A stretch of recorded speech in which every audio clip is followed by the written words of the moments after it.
तो hello guys, welcome back to my new video. अगर आप भी क्लास 11th में हो और आपको भी 5 तारीख को बिजनेस स्टडी का एग्ज़ाम है, तो इस वीडियो में मोस्ट इम्पॉर्टेंट केस स्टडी जो हर साल रिपीट होके बनते हैं, ऐसे क्वेश्चन सिमिलर, वो देखेंगे।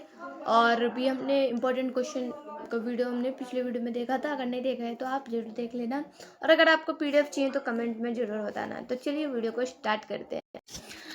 तो देखो, इसमें ऐसा केस स्टडी आपका सेम ऐसे ही बनेंगे। तो इसमें पूछा है मतलब कि इकोनॉमिक क्वेश्चन पढ़ना है, और इकोनॉमिक एक्टिविटी कौन सी इकोनॉमिक एक्टिविटी में ये इंगेज्ड है। तो अगर कोई भी जैसे डॉक्टर है तो ये डॉक्टर किस में होता है, प्रोफेशन है। और कोई भी इकोनॉमिक एक्टिविटी के 3 फीचर बता देना है, वैसे ही आपको ये पढ़ना है। फिर आप ये प्राइमरी या सेकेंडरी आप क्वेश्चन देखते रहो और स्क्रीनशॉट लेते रहो, ठीक है।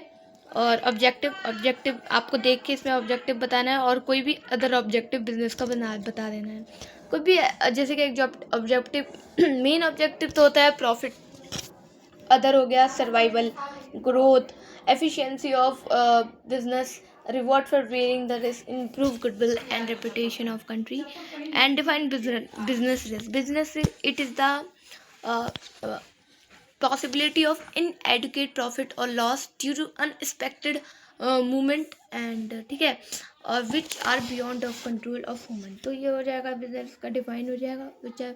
और इसमें बताना है कि कौन से बिजनेस रिस्क झेल रहा है, भाई इसमें देख लो कौन सा है, ठीक है। अभी आंसर भी देखेंगे, अगर PDF चाहिए तो जरूर बताना।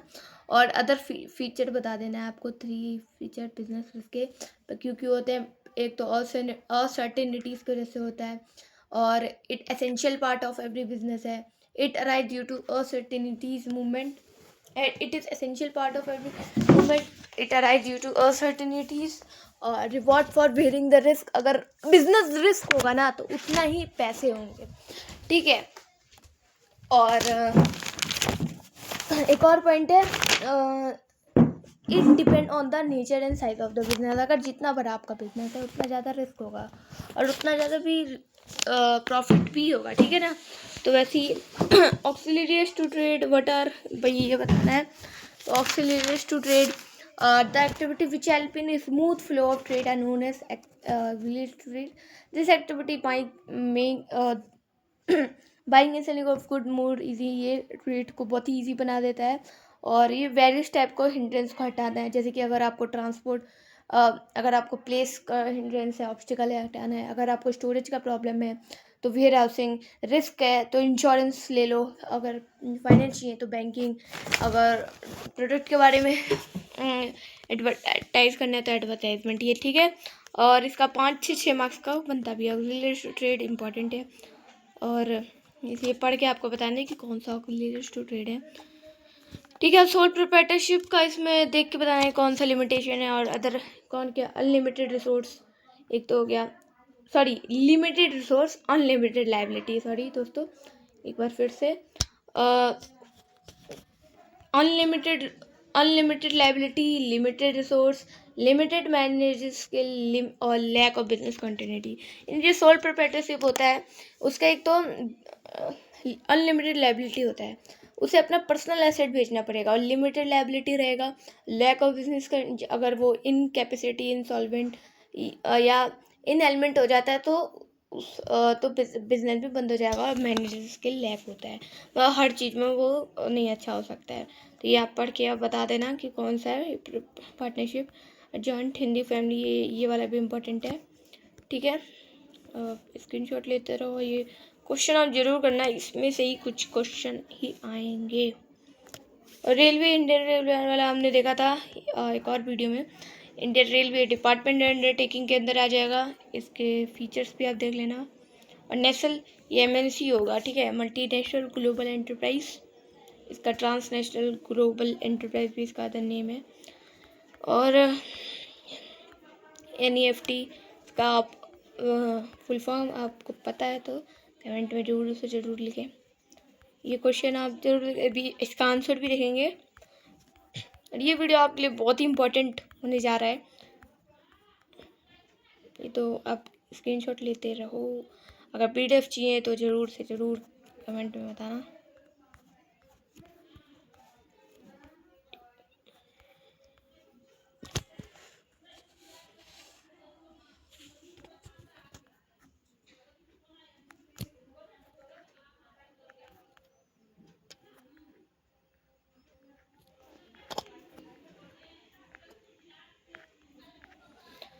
हाँ, तो वही हमने देखा था कि इंगेज किस प्रोफेशन में था। कोई भी 3 एक्टिविटी बता दो। ये मेन एक्टिविटीज़ का प्रॉफिट होता है, लिवलीहुड होता है, मनी एक्सपेक्ट किया जाता है, पर्पस क्या होता है, क्रिएशन ऑफ वेल्थ, और आउटकम क्या होता है, production of good and services. 4 feature मैंने बता दिया आपको। रघु प्राइमरी सेकेंडरी में था। प्राइमरी में क्या होता है, जेनेटिक और मैन्युफैक्चरिंग। ठीक है, क्वेश्चन पढ़ लेना एक बार। अदर ऑब्जेक्टिव क्या हो गया, market standing, innovation, productivity.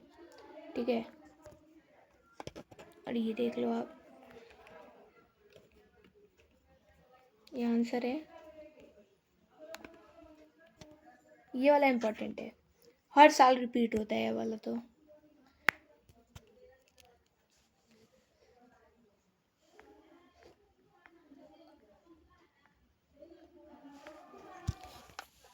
Partnership के 3 मेरिट पूछा है, easy of formation and closure, balance decision making, more funds. ठीक है, और जॉइंट एंटरप्रेन्योरशिप इसमें कौन सा एक्ट होता है, और 1956 पार्टनरशिप में आप कमेंट में ज़रूर बताना कौन सा एक्ट होता है।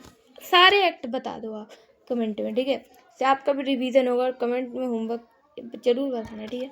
और जो एल्डेस्ट मेंबर होता है, अगर इफ द करता है मर जाता है, तो उसके जो भी एल्डेस्ट मेंबर है वो करता बनता है एल्डेस्ट मेंबर।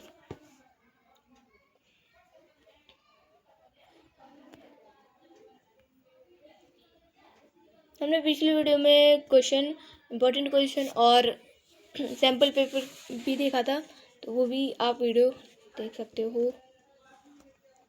डिपार्टमेंट अंडरटेकिंग आ गया,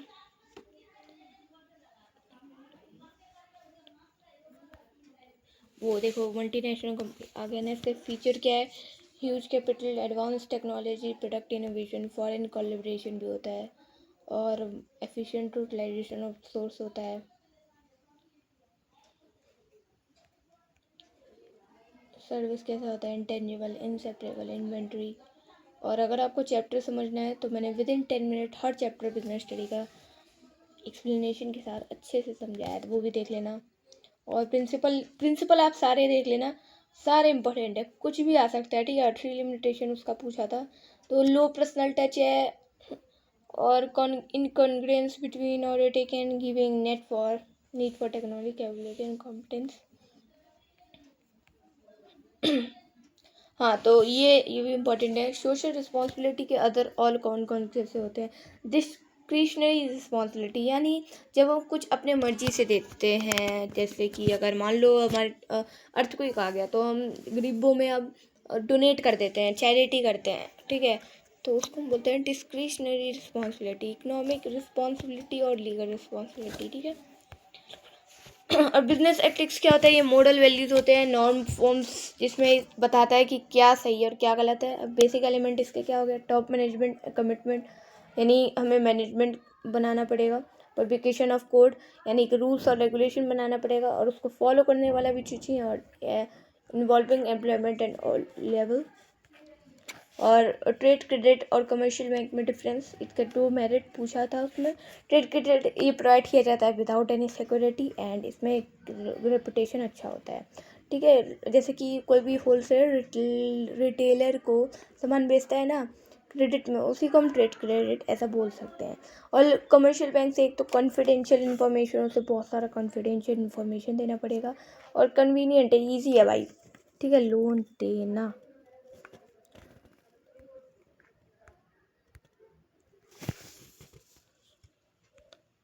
हाँ, तो रखते हैं। पब्लिक डिपॉजिट का मेरिट आप देख लेना, प्रेफरेंशियल, ये वाला भी इम्पोर्टेंट है। और NSIC के फीचर ये भी इम्पोर्टेंट है, और ज़रूर देख लेना। वो ये वाला भी इम्पोर्टेंट है, ये आप क्वेश्चन देख के इसका आंसर आप देख लेना, ऐसा क्वेश्चन बताइए। इस वीडियो के लिए इतना ही, मिलते हैं नेक्स्ट वीडियो।